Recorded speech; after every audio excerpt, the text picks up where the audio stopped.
Books on Tape presents Waking Samuel by Daniel Coyle, read by Carrington MacDuffie. Chapter 1. 3:17 a.m. In the upstairs bedroom of a white-curtained house near Seattle, Sara Black opened her eyes. Moving carefully, like a spy in enemy territory, she raised her head over her husband's shoulder and checked the clock glowing on the bedside table. I should not go to him, was her first thought. I should stay. Sara leaned back. 3:17. That meant 3 hours and 43 minutes until the alarm went off. 5 hours and 43 minutes until her shift started at the hospital. 715 days since the accident. 87 days until what would have been their son's 6th birthday. Sara closed her eyes, finding comfort in the stalwartness of each number. That was the reassuring thing about numbers, the unquestioning way they advanced and retreated, always remaining balanced. Numbers were honest. They gave her a foothold where she could locate herself. Sara looked around, trying to see things as they were. The dark skylight, the pale white room, the blue patchwork quilt, the tidy house on Raven Lane where they'd lived for 7 years now. She concentrated on sounds, a distant dog barking, the digestive gurgle of a street grate. Sara shifted slightly, and as she did she felt a pain shoot up her leg, a ghostly spark she welcomed because it carried her back to her purpose. I won't go, she told herself sternly. I will stay here. But even this reminder had the opposite of its intended effect. Instead of firming her resolve, it only made her see his face. Stop, she told herself sternly, and for a second it worked. To distract herself, Sara looked around the room, the garret-like space where she and Tom had spent half of their married life. When they had first moved here, she had thought of this place as an engine room, full of gleam and motion. But now the room felt more like a museum, placid, expectant, everything arranged just so. Here was the blue wallpaper sprouting its golden field of flowers, the flowers of the condolence bouquets her neighbors, most of whom she barely knew, had sent for the funeral. There'd been so many flowers that they had blanketed every available table on their first floor, so many that the hungry birds and insects had mistaken their living room for a meadow, slipping through the open windows to feed among the end tables and the break front. For days afterward, their upper floors were home to a number of small, bat-like birds that darted from dark corners with such regularity that Sara had nearly begun to regard them as pets. Here, propped on the windowsill, stood a clutter of family photographs, a seemingly off-hand set of images that Sara knew was anything but, since all close-ups had been carefully excised and replaced with photos that showed the family in a hazy middle distance, images that communicated, as the grief counselor had recommended, the idea of family without flesh and blood specifics. Or here, the vaguely dental shine of its combination lock, visible through the open closet door, stood the red leather suitcase that had belonged to Sara's mother, a tattered and slightly rancid relic that Tom was constantly threatening to throw out, and that for reasons she could not divine, Sara would not permit him to touch. Sara tapped her fingers soundlessly on the quilt, craned her neck to recheck the clock. 3:21. 3 hours and 39 minutes until she and Tom would be rising, clicking on the coffee maker, until they'd be sitting down to their scrambled eggs. 3:54 until they would watch their next-door neighbor, Mrs. Wooding, emerge regally from her door to pluck her newspaper from the sidewalk as if it were a particularly distasteful weed. 4:39 until the workday began, the moment when Sara would be transformed into her official daytime self. But for now she lay here, watching the numbers, summoning her energies for the fight that lay ahead. It was a fight. Sara would never admit that it was a fight. That was the most essential part of it, not admitting. But a fight was what it was.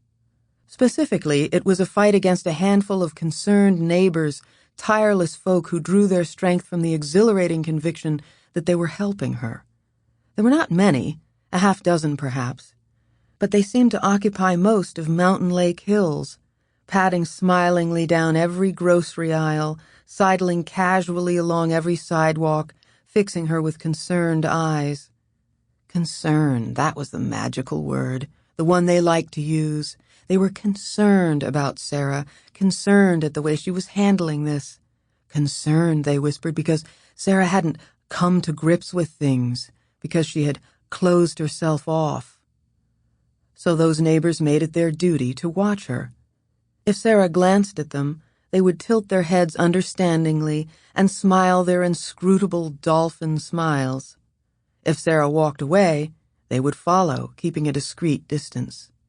If Sara stayed home, they slipped through the phone wires, calling on the flimsiest pretense to pepper her with casual-sounding questions.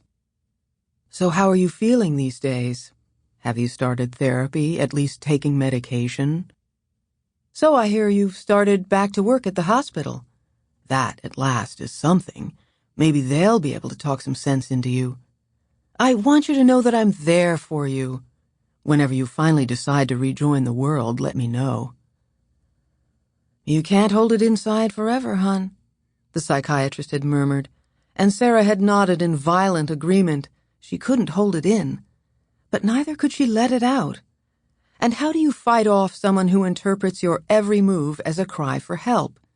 Such a terrible tragedy. Who wouldn't have trouble coping? They whispered. We need to be there for her. Sara would never have said it, but in her heart she knew her existence had come to resemble that of a prisoner of war. She palmed her Zolofts and fed them to the dog.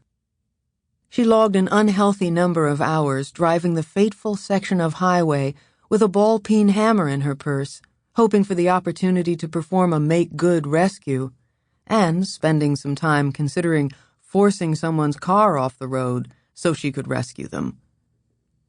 At her doctor's insistence, she had attended meetings of Life Beyond Grief, When the Bow Breaks, and Listening to Your Heart, during the latter of which she had apparently fallen noisily and happily asleep. After that episode, she had sworn off therapy and replaced it with aviation weather, an hour-long loop of satellite maps and pressure contours that she found soothing beyond belief. She became obsessed with purging imperfections from her skin, marking her face with game trails of fingernail dents.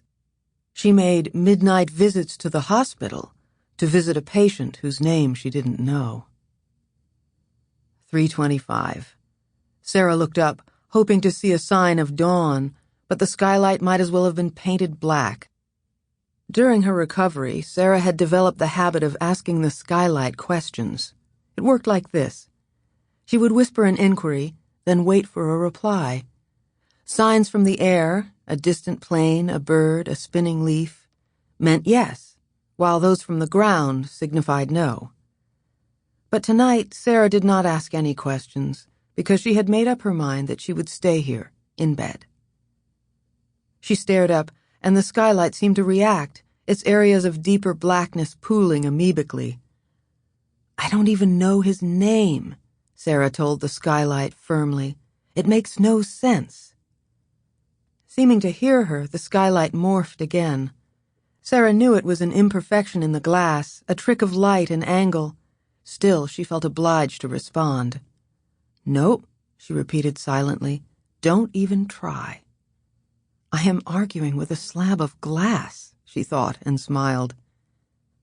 Sara leaned back and looked across the bed at Tom. He lay facing away from her, his square-shouldered, faintly whistling bulk reminding her of a cast-iron stove. He was listening, she knew. Tom never admitted it, but Sara knew he was awake, standing at the ready.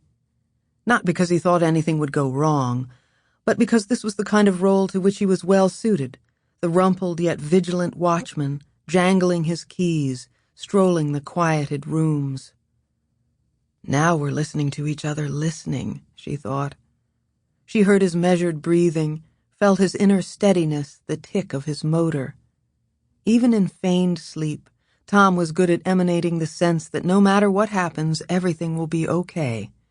This bedrock certainty, the precise quality she'd fallen in love with, now made him seem as remote. Sample complete. Ready to continue?